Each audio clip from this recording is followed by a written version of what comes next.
कि दोस्तों एक कहानी है उत्तर प्रदेश के माफिया अतीक और अशरफ, जो कि दोनों सगे भाई थे। शायद ही उत्तर प्रदेश का कोई हो जो इन दोनों बाहुबली नेता से नहीं डरता हो। इतने बड़े अपराधी को कल 15 अप्रैल 2023 को पुलिस कस्टडी में 3 शूटरों द्वारा गोली मारकर करीब 11 बजे रात में हत्या कर दी जाती है। जब ये दोनों भाई रूटीन चेकअप के दौरान हॉस्पिटल परिसर के अंदर मीडिया से बात कर रहे होते हैं, उसी दौरान पुलिस की मौजूदगी में ही ये तीनों अपराधी ऑन कैमरा अतीक और अशरफ को गोली से छलनी कर देते हैं। दोस्तों, अतीक पूर्व बाहुबली सांसद और विधायक रह चुका है। इस बाहुबली नेता और क्रिमिनल से बड़े बड़े राजनेता भी डरते थे। अतीक अहमद का जन्म 10 अगस्त 1962 को श्रावस्ती जिलों में हुआ था।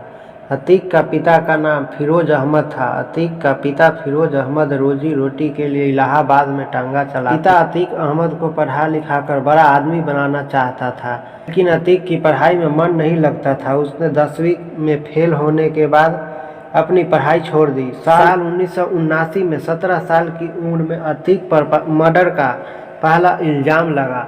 इसके बाद धीरे धीरे अतीक अपराध की दुनिया में बादशाह बन गया। अतीक को लोग जानने लगे, फिर गिरोह में लोग बढ़ते चले गए। अतीक पर साल 1986 में गैंगस्टर एक्ट का पहला केस दर्ज हुआ। अतीक ने साल 1889 में अपने उस्ताद चांद बाबा की हत्या कर जुर्म की दुनिया में अपना नाम कर लिया। पूरे यूपी से अतीक अहमद के गिरोह में लगभग 120 शूटर थे। इसी बीच अतीक अहमद का बड़े नेताओं के बीच उठना बैठना शुरू हो गया। तब तक अतीक समझ चुका था कि पैसों के साथ पावर की भी जरूरी है, तो उसने साल 1889 में चांद बाबा के खिलाफ निर्दलीय चुनाव लड़ा और उसे जीत हासिल हुई। अतीक ने 3 बार निर्दलीय चुनाव जीता और साल 1996 में सपा से टिकट मिला और फिर जीत हासिल की।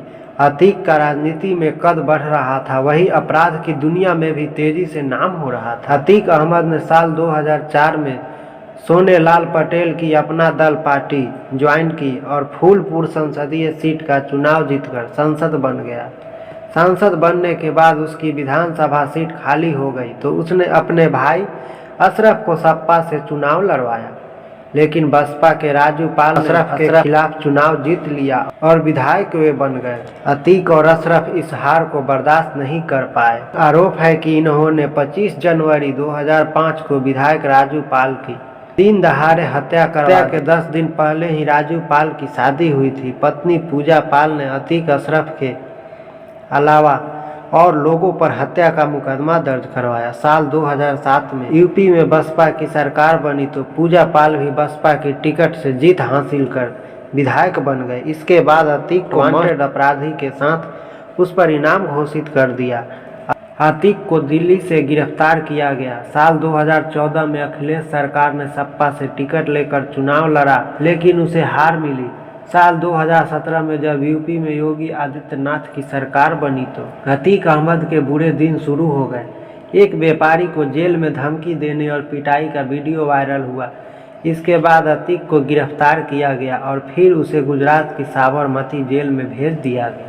बाहुबली अतीक अहमद की पत्नी शाइस्ता परवीन इसी साल 2023 में बसपा में शामिल हुई थी। अतीक के 5 बेटा और 1 बेटी है। इनके सभी बच्चे और पत्नी पे गंभीर आपराधिक रिकॉर्ड है। इनके 4 बेटा जेल में हैं। इनकी पत्नी और 1 बेटी सभी फरार चल रहे हैं। उमेश पाल हत्याकांड में इनके 3 नंबर वाला बेटा अरशद भी फरार चल रहा है।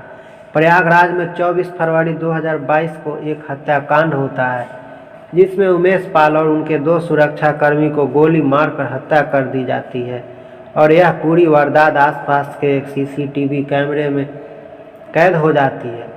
जिसके बाद उमेश पाल की पत्नी जया पाल ने अतीक और इनकी पत्नी बेटों के खिलाफ केस दर्ज कराया। इसके बाद इसके बेटा अरशद ने भी फरार चल रहा था। तभी अरशद और उसके साथी गुलाम कहीं जा रहे थे। पुलिस ने जानकारी के अनुसार उसका पीछा करना शुरू किया। तब झांसी में पुलिस मुठभेड़ में अरशद और गुलाम दोनों मारा गया 13 अप्रैल 2023 को। उस वक्त अतीक और अशरफ की कोर्ट में पेशी हो रही थी।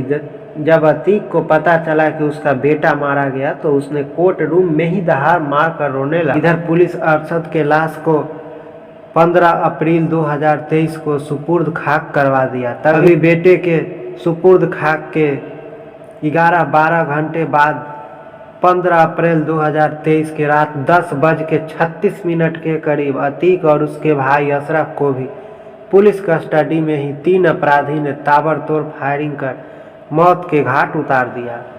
कहानी कैसा लगा कमेंट करके बताइएगा। धन्यवाद।